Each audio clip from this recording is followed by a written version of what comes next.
দেশের শীর্ষস্থানীয় ওলামায়ে কেরাম আপনাদের সামনে অনেকে বয়ান করেছেন, অনেকে বয়ান করবেন। ওয়াজ নসিহত যতটুকু শোনা দরকার আপনারা শুনছেন, সঙ্গেও শুনবেন। আমি আজকের এই মাহফিলের সাথে একাত্মতা ঘোষণা করার জন্য অত্যন্ত অসুস্থ শরীর নিয়ে দীর্ঘ যানজট পাড়ি দিয়ে আপনাদের এখানে এসে হাজির হয়েছি। একটা জিনিস বাংলাদেশে বিভিন্ন জায়গায় খুব জোর গলায় বলে থাকে যে দেশের শান্তির রাজ আমরাই কায়েম করেছি। আজকের এই বিশাল জনসমুদ্রের চতুর্দিকে একজন পুলিশ নেই, কিন্তু একজনের সাথে গায়ে গায়ে লেগে আপনারা এখানে বসে আছেন। মাহফিলে ঢোকার সময় আমি যেই পরিমাণ রাস্তাঘাটে মানুষ দেখেছি, আমার মনে হয় প্যান্ডেলের ভিতরে যারা বসে আছেন ঠিক এই পরিমাণ হবে রাস্তায়। এতগুলি মানুষ এইখানে জমায়েত হয়েছে। এ পর্যন্ত ঠ্যাং বাঁধছে কয়জনের? মাথা ফাটছে কয়জন? জি, আমার বাংলাদেশের যে কোনো রাজনৈতিক দলের কোনো লিডার, প্রধানমন্ত্রী থেকে শুরু করে কোনো মন্ত্রী মিনিস্টার যদি এই ধরনের কোনো জনসমাবেশে আসে, এর 4 ভাগের 1 ভাগ লোক কোথাও হইলে কয়েক ডজন পুলিশ আর রেলের দ্বারা এইভাবে বসায় রাখতে পারবে না। দেশটা মুসলমানের দেশ।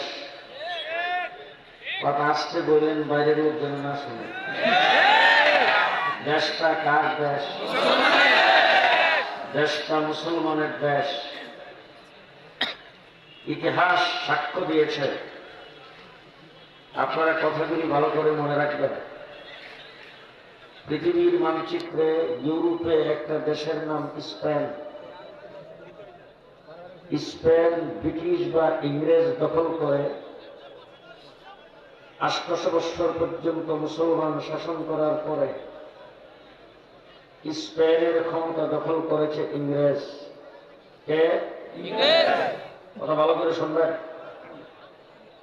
আমাদের এই ভারতবর্ষ 800 বছর মুসলমান শাসন করার পরে ভারতবর্ষের ক্ষমতাও দখল করেছে ইংরেজ। কে? ইংরেজ। মনে রেখেন, ভালো করে শুনবেন। স্পেন 800 বছর মুসলমান শাসন করার পরে ক্ষমতা দখল করলো কে? ইংরেজ। ভারত উপমহাদেশ 800 বছর মুসলমান শাসন করার পরে ক্ষমতা দখল করেছেন কে? ইংরেজ। স্পেন ইংরেজ ক্ষমতা দখল করে গোটা স্পেনের ভিতরে হাজার হাজার মসজিদ ছিল, মসজিদ সব ভেঙে চুরমার করে দিয়েছেন। মসজিদগুলো দখল করে সরকারি অফিস আদালত বানিয়েছেন। সমস্ত মাদ্রাসাগুলি বন্ধ করে দিয়েছেন। মুসলমানদের সমস্ত কোরআনগুলি আগুন দিয়ে জ্বালিয়ে দিয়েছেন। সমস্ত মুসলমানকে একদিনে হত্যা করে ধোঁকা দেওয়ার জন্য বলেছেন মসজিদে প্রবেশ করে নিরাপত্তা দেওয়া হবে। আমাদের স্টিমারগুলি সাগরের কিনারে রাখা আছে, সেইগুলিতে আরোহণ করে নিরাপদ স্থানে পৌঁছায় দেওয়া হবে। মুসলমান হাত পা উঠায় যারা স্টিমারে আরোহণ করেছিলেন, স্টিমার সাগরের মধ্যখানে নিয়ে নিচ দিয়া ছিদ্র করে সমস্ত মুসলমানকে সাগরের মধ্যখানে পানিতে ডুবাইয়া ফেলেছেন। মসজিদের ভিতরে যারা আশ্রয় গ্রহণ করেছিলেন, মসজিদের ভিতরে বাহিরে পেট্রোল দিয়ে সমস্ত মুসলমানকে জ্বালায়া হত্যা করেছেন। স্পেনে বিশাল বড় বড় মুসলমানদের লাইব্রেরি ছিল। ওই সমস্ত লাইব্রেরিগুলোর কিতাবাদি দিয়ে সাগরের মধ্যে 8 লেনের রাস্তা বানানো হয়েছে। ক্ষমতা দখল করার পরে মুসলমানদের যাতে কোনো একটা কাগজের টুকরাও না থাকে, এই জন্য আলাদা মন্ত্রণালয় কায়েম করে 55 বছর স্পেনের জমিন থেকে মুসলমানদের ফিকহ, তাফসীর, হাদিস সবকিছু বিদায় করেছেন। গোটা স্পেনের জমিনে কোথাও আযান হতো না। স্পেনের জমিনে একজন মুসলমান ছিল না। স্পেনের জমিনে 1 কপি কোরআন শরীফ রাখা হয় নাই। গোটা স্পেন থেকে ইসলাম আর মুসলমানকে বিদায় করেছে ব্রিটিশ। এইটুকু কি মনে থাকবে? জি। মনে থাকলে বলুন তো, ইসরায়েলের ক্ষমতা দখল করেছেন কে? ইংরেজ। ইংরেজ ক্ষমতা দখল করে কি করেছেন? ইসরায়েলের জমিন থেকে ইসলাম আর মুসলমান কোরআনকে বিদায় করে দিয়েছেন। এবার শোনেন, একই ক্ষমতাসীন, একই অস্ত্রের মালিক, একই ক্ষমতার মালিক, একই শক্তির মালিক সেই ব্রিটিশ, সেই ইংরেজ আমাদের এই ভারতবর্ষকে দখল করে নিয়েছেন। ভারতবর্ষ দখল করার পরে 250 বছর এই দেশের মানুষকে শোষণ করেছেন। হাজার হাজার মাদ্রাসা ভেঙে দিয়েছেন, মসজিদগুলোকে গোড়া রাস্তা বলে বানিয়েছেন। একদিনে 14,000 আলেমকে ফাঁসির কাস্টে ঝুলাইয়েছেন। 3.5 লক্ষ আলেমকে আগুনে পোড়াইয়া, পানিতে ডুবাইয়া, ফাঁসির কাস্টে ঝুলাই হত্যা করেছেন। 3.5 লক্ষ কোরআনের কপি একত্রিত করে আগুন দিয়ে জ্বালাইয়া দিয়েছেন। হাফেজে কোরআনদেরকে হত্যা করেছেন, আলেম উলামায়ে কেরামকে হত্যা করেছেন। অনেক কিছু করে 200 বছর চেষ্টা করো, একদিনের জন্য এই দেশ থেকে ইসলামকে বিদায় করতে পারে না। পার্থক্যটা বুঝলে আজকের ওলামা পরিষদ বুঝে আসবে, আজকের সম্মেলন বুঝে আসবে, বাংলাদেশের শাপলা চত্বরে বুঝে আসবে। কথা আমার এইটাই, আজকে এই কথাটাই আমি আপনাদের সামনে বলবো, আর কোনো কথা নাই। আমার সংক্ষিপ্ত আলোচনা এখানে শেষ। বুঝলে ভালো করে আমার সাথে সারা দিবেন। স্পেন ইংরেজ দখল করার পরে সেখান থেকে ইসলাম বিদায়, আর আমার ভারতবর্ষ ইংরেজ দখল করার পরে 1 সেকেন্ডের জন্য এই দেশ থেকে আজানকে বিদায় করতে পারে নাই, বিদায়কে বিদায় করতে পারে নাই, কোরআনকে বিদায় করতে পারে নাই, ইসলামকে বিদায় করতে পারে নাই। এবার একই ক্ষমতা তো ওখানে পারলো, এখানে কেন পারলো না? ভালো করে বুঝেন, ইতিহাস ভালো করে মনে রাখবেন। যুবক ভাইয়েরা, স্কুল কলেজ ইউনিভার্সিটির ছাত্ররা যারা এখানে আগমন করেছেন, যারা শিক্ষিত যারা আগমন করেছেন, ইতিহাস আমাদেরকে ভুলিয়ে দেওয়া হচ্ছে। ইতিহাস ভালো করে আমাদের কাছ থেকে শুনবেন, সঠিক ইতিহাস আমাদের কাছ থেকে নেবেন, উলামায়ে কেরামের কাছ থেকে নেবেন। স্পেনের ক্ষমতা দখল করে ইংরেজ ওখান থেকে ইসলাম মুসলমানকে বিদায় করে দিতে পারলো, আমাদের এখান থেকে কেন পারলো না? ভালো করে বুঝে রাখেন, এখান থেকে এই জন্য পারে নাই। এখানকার মুসলমানেরা বড় বড় লিডার ছিল, এখানকার হিন্দুদের বড় বড় লিডার ছিল, বড় বড় নেতা ছিল, বড় বড় রাজনৈতিক পার্টি ছিল। কোন পার্টির সভাপতি, সেক্রেটারি, কোন দলের লিডার, কোন জেনারেল শিক্ষিত কোন ব্যক্তি ইংরেজের বিরুদ্ধে একটু শব্দ করার সাহস পাই নাই। যদি সর্বপ্রথম ইংরেজের বিরুদ্ধে যুদ্ধের ঘোষণা যদি কেউ দিয়ে রাখে, একজন আলেম দিয়েছেন, তার নাম শাহ আব্দুল আজিজ মুহাদ্দিস দেহলভী রাহমাতুল্লাহ।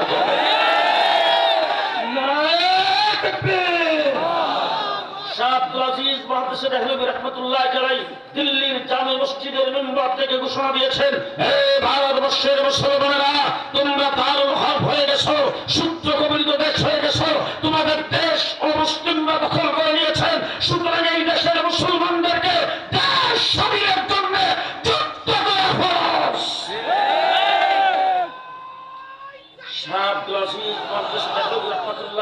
সেই ফতোয়া দেওয়ার পরে 200 বছর এই দেশের জন্য লড়াই আমরা করেছি।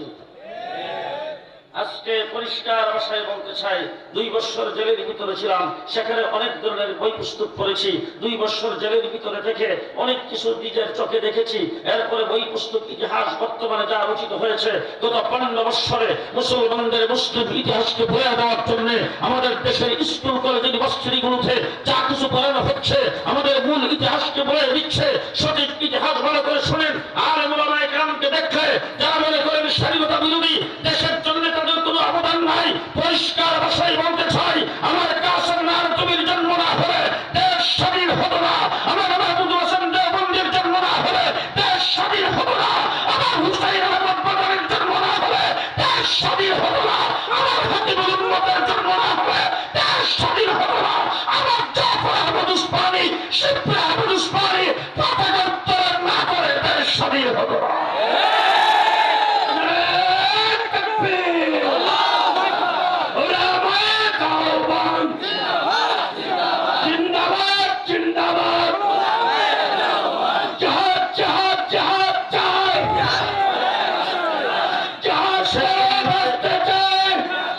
দেশের জন্য রক্ত আমরা দিয়েছি। 1.5 মাস রিমান্ডে ছিলাম, 1.5 মাস। টিভি অফিসের ভিতরে আমাকে 7টা টিম জিজ্ঞাসাবাদ করতো রাত্র দিন 24 ঘন্টায়। আমার সামনে এসে সর্বপ্রথম গালি দিত, তুই পাকিস্তানি রাজাকার। আমার সামনে দাঁড়ায় বলতো তোর হাফিজ হুজুর রাজাকার, তোর শাইখুল হাদিস রাজাকার, তোর মুফতি আলমী রাজাকার, তোর আল্লামা মাহমুদ শফি রাজাকার, এক একজনের নাম ধরে গালি দিত আর আমাকে বলতো তুই পাকিস্তানি রাজাকার। পরিষ্কার ভাষায় বলতে চাই, একদিনের জন্য পাকিস্তান যাই নাই। পাকিস্তানের কোন পাসপোর্টে আমার পাসপোর্টে পাকিস্তানের কোন বিষয় নাই, আমার পাসপোর্টে পাকিস্তানের কোন শিল নাই, পাকিস্তানের সঙ্গে আলাদা কোনো সম্পর্ক আমাদের নাই। পরিষ্কার ভাষায় বলতে চাই, যারা আমাদেরকে পাকিস্তানের রাজাকার বলে গালি দিয়েছ তোমরা মুক্তি নাই বলতা পালাবো না।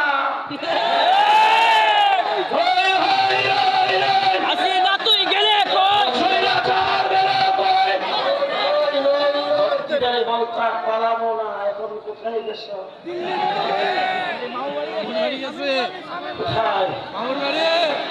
এদেশের আলেম ওলামা কেরাম পাকিস্তানের রাজাকার নয়, আমরা পাকিস্তানের রাজাকার নয়। তোমরা যারা বর্তমানে ভারতে দিয়েছ তোমরা সবাই ইন্ডিয়ার রাজাকার।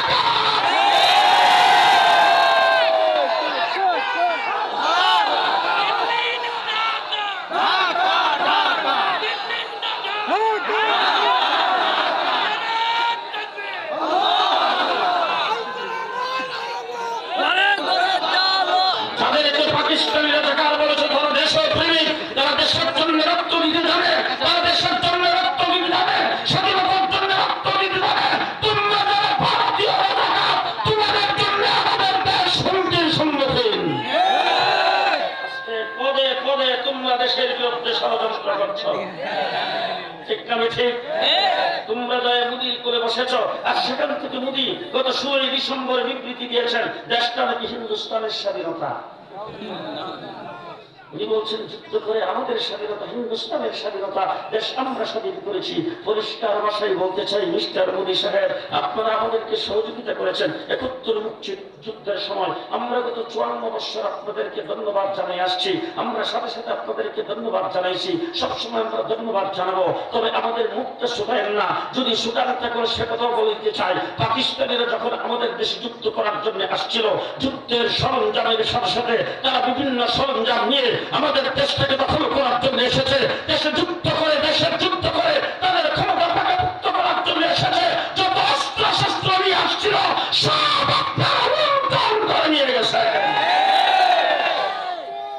আপনারা আমাদেরকে সহযোগিতা করবেন বলে এসে আমাদেরকে লুণ্ঠন করেছেন। কেউ যদি কথা না মনে করবেন, এই বলে দেশের সম্পদকে আপনারা লুণ্ঠন করেছেন। গত 54 বছর আমাদেরকে পানির অভাবে মারছেন, ঠিক না ঠিক? আজকে ইসকনকে লেলায় দিয়েছেন আমাদের বিরুদ্ধে, আজকে সংখ্যালঘুদেরকে আমাদের বিরুদ্ধে লেলায় দেন। আজকে যেই লোকটাকে অস্ট্রেলিয়া জায়গা দেয় নাই, কানাডা জায়গা দেয় নাই, আমেরিকা জায়গা দেয় নাই, ইউরোপ জায়গা দেয় নাই, যে শেখ হাসিনাকে পৃথিবীর কোন দেশ জায়গা দিও না, যে শেখ হাসিনার বিরুদ্ধে বাংলাদেশের সর্বস্তরের মানুষ একত্রিত হয়ে লাঠি ডান্ডা দিয়ে আমরা এখান থেকে বেরিয়েছি, তাকে আপনি ঘুরে বসে আছেন, তারা প্রমাণ করে আপনি বাংলাদেশের শত্রু।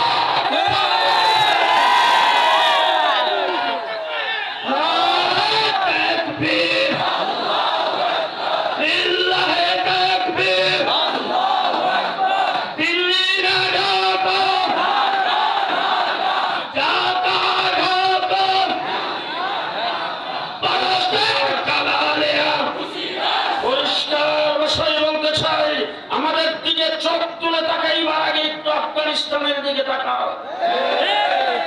বিশ্বের সবচেয়ে বড় পরাশক্তি আমেরিকা বাড়ি দিয়ে প্যাম্পাস পলায়া ছেড়ে দিয়েছেন। মিস্টার মোদী সাহেবকে বলবো, তোমার দুটি তোমার জনবল বেশি, তোমার রাষ্ট্র বড়, তোমার রক্ত বেশি, তোমার অস্ত্র বেশি, তোমার সৈন্য বেশি। আমার দেশটাকে তুমি দখল করে ফেলবে, দেশের স্বাধীনতাকে নস্বাত করে ফেলবে।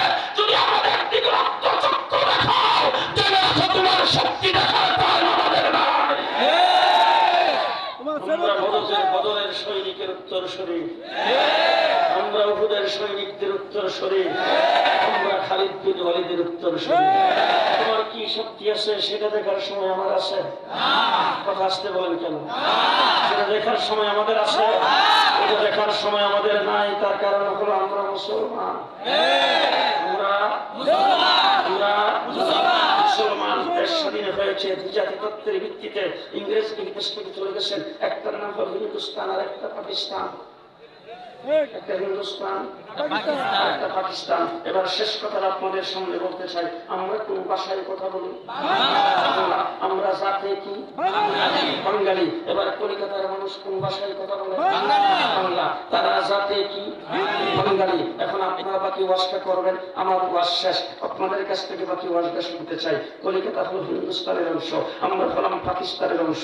একই বাঙালি, একই বাংলা ভাষাভাষী, একই বাংলা ভাষায় কথা বলি। তারাও বাঙালি, আমরাও বাঙালি। তসলিম বলেছিল এপারা বাংলা ওপারা বাংলা, তাহলে উপরের তারাও বাংলা, এই পারের তারাও বাংলা, তারাও বাঙালি, আমরাও বাঙালি, আমরাও বাংলা ভাষায় কথা বলি, তারাও বাংলা ভাষায় কথা বলে। কলকাতা কেন হিন্দুস্তান, আমরা কেন পাকিস্তান? এই প্রশ্নের উত্তর দিবেন। আমি বিদায়। আমরা কেন পাকিস্তানের অংশ হলাম আর তারা কেন হিন্দুস্তানের অংশ হলো? বলেন বলেন বলেন।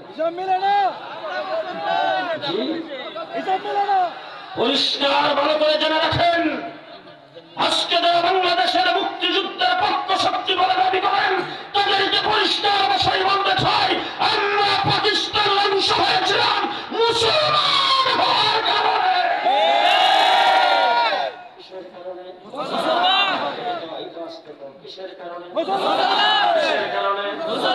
মুসলমান হওয়ার কারণে। এবার জিজ্ঞেস করতে চাই, 1971 সনে মসজিদ পাকিস্তানের যখন আমাদের বিরুদ্ধে ষড়যন্ত্র শুরু করেছেন, আমাদের অধিকারের উপর হস্তক্ষেপ করেছেন, আমাদের উপর যখন নির্যাতন করতে শুরু করে দিয়েছেন, আমরা যখন মুসলিম হয়েছি, তখন মুসলিমেরা জালিমদের বিরুদ্ধে অস্ত্র ধরে যুদ্ধ করেছি মাত্র 9 মাস। কয়দিন? 9 মাসে যুদ্ধ করে আমরা দেশ স্বাধীন করেছি। এবার আরেকটা প্রশ্নের জবাব দিবেন, কাশ্মীর স্বাধীনতা যুদ্ধ করে কয়দিন? 72 বছর। কাশ্মীর স্বাধীনতা যুদ্ধ করতেছে হিন্দুস্তানের অংশ, 72 বছর আজ পর্যন্ত স্বাধীনতা অর্জন করতে পারে নাই। আসামের দিকে তাকিয়ে দেখেন, 40 বছর স্বাধীনতা যুদ্ধ করতেছে, আজ পর্যন্ত স্বাধীনতা অর্জন করতে পারে নাই। তারা তাকিয়ে দেখেন ত্রিপুরার দিকে, 40 বছর স্বাধীনতা যুদ্ধ করতেছে, আজ পর্যন্ত স্বাধীনতা অর্জন করতে পারে নাই। আজকে যারা মুক্তিযুদ্ধের পক্ষ শক্তি বলে, আজকে যারা বাংলাদেশ থেকে গত 15 বছর পর্যন্ত শুধুমাত্র মুক্তিযুদ্ধের দোহাই দিয়ে তোমরা যারা শোষণ করেছ, তাদেরকে পরিষ্কার ভাষায় বলতে চাই, আমরা যদি হিন্দুস্তানের অংশ হতাম, আমরা 70 বছরে যুদ্ধ করে স্বাধীনতা অর্জন করতে পারতাম না। 71 মাসে স্বাধীনতা লাভ করেছে মুসলিম হওয়ার কারণে। আমাদের স্বাধীনতার মূলে কি? আর আসতে আমাদের স্বাধীনতার মূলে কি? আমাদের স্বাধীনতার মূলে কি? ইসলাম। এখন ইসলামটাকে কতদিন রাখবেন? কতদিন রাখবেন? জি, পরিষ্কার ভাষায় বলতে চাই, বাংলাদেশের স্বাধীনতা থাকলে ইসলাম থাকবে, ইসলাম থাকলে স্বাধীনতা থাকবে। দুইটা একইটার উপর মনে থাকবে তো? স্বাধীনতা থাকলে ইসলাম থাকবে। স্বাধীনতা আছে বলেই আজকের উলামা পরিষদ, স্বাধীনতা আছে বলে আজকে এত বড় মাহফিল। কথা কয় না? গত 15 বছর পরাধীন ছিলাম, কোন স্টেজ আমাদের জন্য নিরাপদ ছিল না। মসজিদের ইমামের মেহরাব নিরাপদ ছিল না, মসজিদের খতিবের মিম্বর নিরাপদ ছিল না। ঠিক না বেঠিক? স্বাধীনতা থাকলে ইসলাম থাকবে, ইসলাম থাকলে স্বাধীনতা থাকবে। বাংলাদেশের স্বাধীনতার উপর কেউ আক্রমণ করে, যদি আমার ইসলামের উপর যদি কোনো ব্যক্তি আক্রমণ করে, তাইলে আজকে আমি আপনাদের কাছে জানতে চাই, 2 হাত উঁচু করে বলবেন, বুক টান করে দাঁড়ায় কি বলতে পারবেন যে কেল্লা কাটায় দেব, ইসলাম দেব না?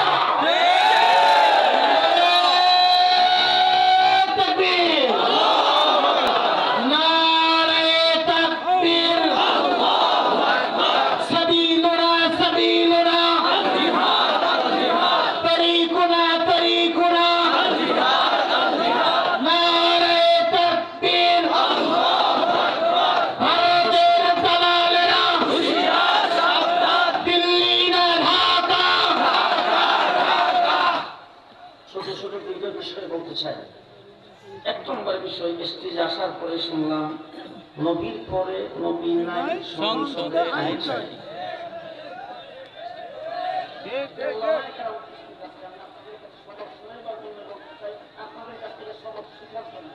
আমাদের যোগ্যতা নাই। নবীর পরে নবী নাই, সংসদে আইন চাই।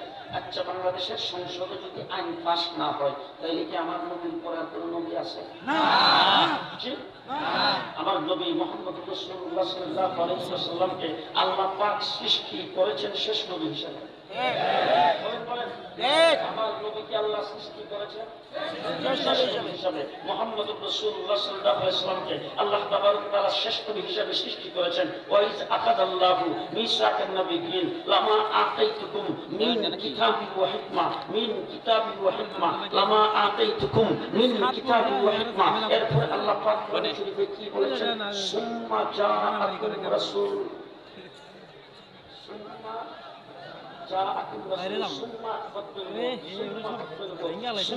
জাআকুম রাসূল তোমাদের সকলকে হিকমত দেওয়া হবে, কিতাব দেওয়া হবে, দুনিয়াতে নবুয়ত দিয়ে প্রেরণ করা হবে, তোমাদের নবুয়তি চলবে। তারপরে সকলের পরে সুম্মা জাআকুম, তোমাদের সকলের পরে আমার হাবিবকে দুনিয়াতে প্রেরণ করা হবে। আবার নবীকে সৃষ্টি করেছেন কি জন্য? শেষ নবী হিসাবে। কি জন্য? শেষ নবী হিসাবে। রাসূল সাল্লাল্লাহু আলাইহি ওয়াসাল্লাম শেষ নবী হিসাবে পৃথিবীতে আগমন করেছেন। এখন কি সংসদে বিল পাস করে রাসূল যে শেষ নবী সেটা প্রমাণ করা লাগবে? জি, এই স্লোগানটা আমি অন্তত সমর্থন করি না। নবীর পরে নবী নেই, সংসদে আইন চাই, সেই স্লোগান হতে পারে না। আমাদের স্লোগান হবে একটা, আমার নবী মুহাম্মদ রাসূলুল্লাহ সাল্লাল্লাহু আলাইহি ওয়াসাল্লামের পরে কোন ব্যক্তি যদি নবী দাবি করে সেই ব্যক্তি কাফের। তাকে যদি কেউ সমর্থন করে সেও কাফের। আর সমর্থিত ব্যক্তিদেরকে যদি কেউ কাফের মনে না করে সেই ব্যক্তি কাফের। আমার বাংলাদেশের পক্ষে বসে কাদিয়ানীদের পক্ষে যদি কেউ দালালি করে সেই ব্যক্তি কাফের। পরিষ্কার ভাষায় বলতে চাই, সংসদের মধ্যে যদি কাদিয়ানীদের পক্ষে কোনো ব্যক্তি দালালি করে সেই ব্যক্তি কাফের। বক্সিবাজার জায়গা কাদিয়ানীদের সাথে যদি কেউ একাত্মতা ঘোষণা করে সেই ব্যক্তি কাফের। পঞ্চগড়ে যদি তারা সম্মেলন করতে চায় সেই সম্মেলনকে যদি কোনো এমপি মন্ত্রী সমর্থন করে সেই ব্যক্তি কাফের। তাদেরকে কেউ যদি কাফের মনে না করে বিরাট দলিলে কাফের। কিনা বলেন? কিনা বলেন? আবার বাংলাদেশে হিন্দু বৌদ্ধ খ্রিস্টান আছে না নাই? আছে না নাই? আমাদের দেশে কি হিন্দুরা কি কোনোদিন মেম্বার হয়েছে? চেয়ারম্যান, এমপি, মন্ত্রী? কথা বলেন। আমার বাংলাদেশের প্রধান বিচারপতি হিন্দু হয়েছে কিনা? আপনারা কি বাধা দিচ্ছেন? তার বিরুদ্ধে মিছিল করছেন? কথা বলে না। মিছিল করছেন। আমার দেশের হিন্দু পুলিশ অফিসার, আমার দেশের বৌদ্ধ আর্মি অফিসার, আমার দেশের হিন্দু বৌদ্ধ খ্রিস্টান শিক্ষাগত যোগ্যতা অর্জন করে বিসিএস ক্যাডার হয়ে, ডক্টর হয়ে, বিভিন্ন রকম উপরস্থ কর্মকর্তা হতে পারে, সচিব হতে পারে, প্রধান বিচারপতি হতে পারে। আমরা কোনো আপত্তি করি না। ব্যবসা বাণিজ্যে, বাজারে, বন্দরে, সব জায়গায় আমরা একসাথে সহাবস্থান করে তাদের সাথে চলতেছি। আমরা তাদের কোনো কার্যক্রমে বাধা দেয় না। বরঞ্চ যখন শেখ হাসিনা পদত্যাগ করে বাংলাদেশ থেকে ভারতে ভেগে গেছে, সেই দেশে যাই সর্বপ্রথম ট্রাম কার্ডটা প্রেরণ করেছেন। সংখ্যালঘুদের নির্যাতন হচ্ছে, আমাদের 24 ঘন্টার নোটিশে অল বাংলাদেশের কওমি মাদ্রাসার ছাত্ররা সংখ্যালঘুদের বাড়িঘর, তাদের স্থাপনা, তাদের মন্দির আমরা পাহারা দিয়েছি। গত কিছুদিন আগে তাদের পূজা গেছে, আমরা সমস্ত পূজা মণ্ডপগুলি পরিদর্শন করে পাহারা দিয়ে তাদেরকে পূজা করার ব্যবস্থা করে দিয়েছি। শুধু তাই নয়, আমার একজন আইনজীবীকে আদালত পাড়ায় জবাই করে হত্যা করেছে।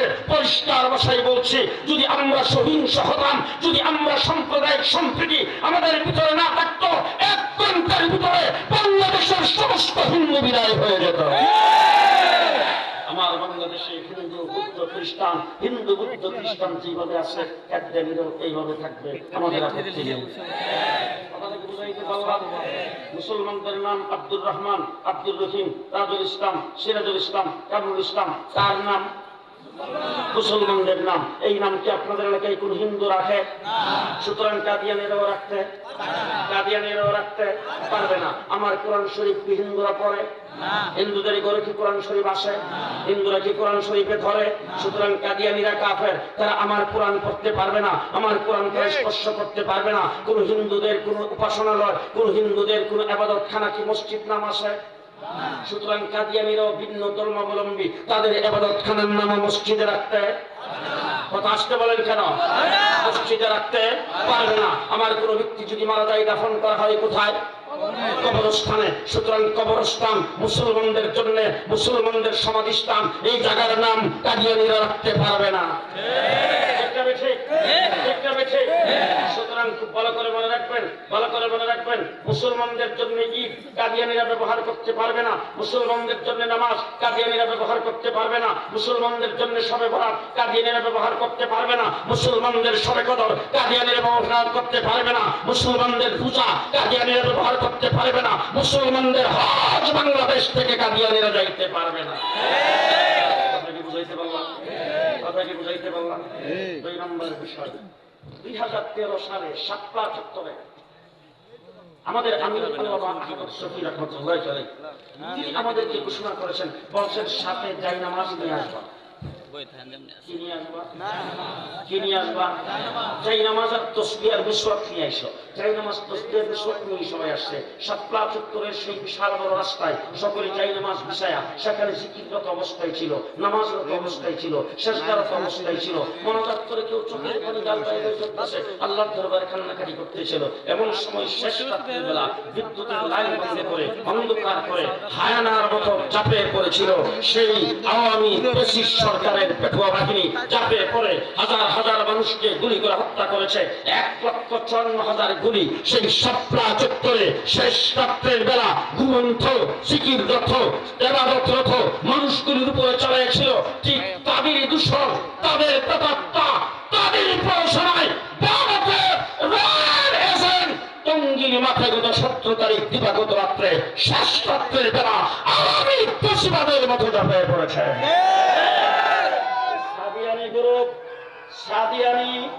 সাদিয়ানি আর আওয়ামী লীগের মধ্যে কোনো পার্থক্য নাই। সাদিয়ানি আর ভারতের রয়ের মধ্যে কোনো পার্থক্য নাই। তারা পরাজিত শক্তির দূষণ। বলেন। এবার অন্তর্বর্তীকালীন সরকারের কাছে দাবি জানাতে চাই, ছাত্রলীগকে নিষেধ করলেন কেন?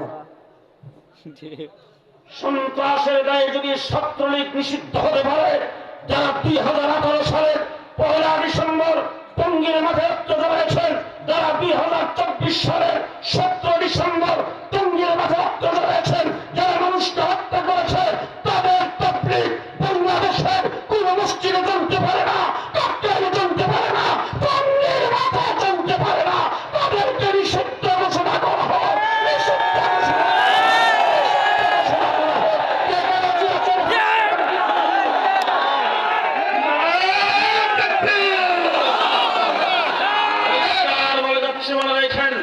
কাকরাইল মসজিদে সাদিয়ানি গ্রুপের তাবলীগ আর চলবে না। সবাই রাজি না? জি। গত ফ্যাসিস্ট সরকারের আমলে দ্বিতীয় পর্বের ইজতেমা করার জন্য এই মাঠটিতে আমাদেরকে বাধ্য করেছেন, আমরা বাধ্য হয়ে দিয়েছি। এবারকার ইজতেমা আগামী 31 জানুয়ারি 1-2 ফেব্রুয়ারি উলামায়ে কেরামের নিয়ন্ত্রণে সূরা নাজামের তাবলীগ ইজতেমা হবে। দ্বিতীয় পর্ব কোনো ইজতেমা হবে না।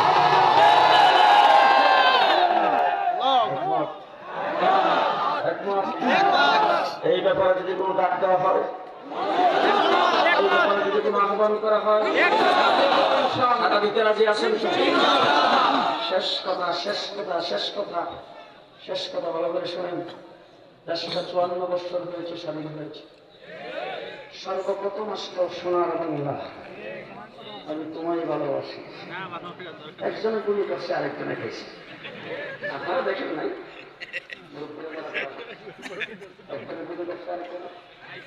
কিছুদিন পরে আসলো সবুজ বাংলা। এরশাদ চাচা এসে ঘোষণা দিল নতুন বাংলা। ব্রিটিশ সরকারের শেখ হাসিনা প্রথম ক্ষমতায় এসে বলল মডার্ন বাংলাদেশ। কিছুদিন পরেই বলল আধুনিক বাংলাদেশ। এরপরে বলল ডিজিটাল বাংলাদেশ। পদ্মাবতীর উদ্বোধনের সময় আর কর্ণফুলী ইত্যাদির উদ্বোধনের সময় ঘোষণা দিয়েছিল স্মার্ট বাংলাদেশ। কি বাংলাদেশ? জি। দেখলাম সোনার বাংলা, দেখলাম সবুজ বাংলা, দেখলাম নতুন বাংলা, দেখলাম আধুনিক বাংলা, দেখলাম মডার্ন বাংলা, দেখলাম ডিজিটাল বাংলা, দেখলাম স্মার্ট বাংলা। কাঁচামরিচের কেজি 1000 টাকা। পেঁয়াজের কেজি 240। জি, শান্তি পাইছেন তো? পাইছেন তো? এবার জানি আপনারা আমার সাথে একমত হবেন কিনা। গত জুলাই আগস্টের আন্দোলনে আমরাও কিন্তু পিছিয়ে নাই। ছাত্র জনতার কোঠার প্রয়োজন, তারা চাকরি নিতে যাবে। কওমি মাদ্রাসার কোন ছাত্র চাকরির জন্য কোথাও দরখাস্ত করে না, কিন্তু আবু সাইদ যখন বুক পেতে দিয়ে রক্ত দিয়েছেন, জীবন দিয়েছেন, যখন মুগ্ধ জীবন দিয়েছে এদেশের ছাত্র জনতার উপর, যখন ব্রিটিশ সরকারের পেটুয়া বাহিনী নির্বিচারে গুলি চালাইতে শুরু করেছেন, আমার কওমি মাদ্রাসার ছাত্ররা দেশপ্রেমিক জনতরণী হিসাবে একজন করে বসে থাকে নাই, রাস্তায় নেমে 84 জন জীবন দিয়েছে। একসাথে রক্ত দিয়েছি। 2021 সালে মূর্তি বিরোধী আন্দোলনে রক্ত দিয়েছি, জেল জুলুম হুলিয়া বুক করেছি, জেল জুলুম হুলিয়া বুক করেছি। 2024 সালের আন্দোলনে আমরা মাঠে নেমে রক্ত দিয়ে 5 আগস্টে দেশ নতুন করে স্বাধীন হয়েছে। ব্রিটিশ সরকার পেছনের দরজা দিয়ে ভাগছে, চলে গেছে। এবার হবে বাংলাদেশ, সামনে আসবে নির্বাচন, নির্বাচিত সরকার ক্ষমতায় আসবে। এবারের বাংলাদেশ 15 বছর আন্দোলন সংগ্রাম করে যে দেশকে আমরা আবার মুক্ত করেছি, সেই দেশ হবে ইসলামের বাংলাদেশ।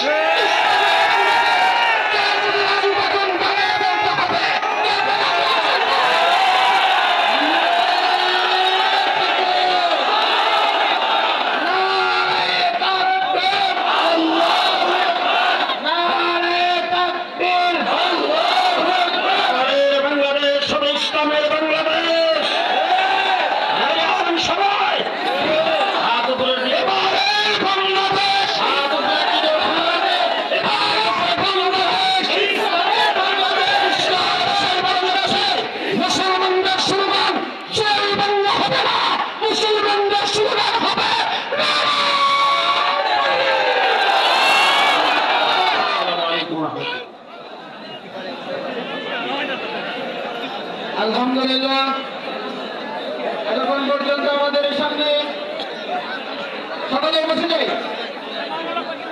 আমাদের মাঝে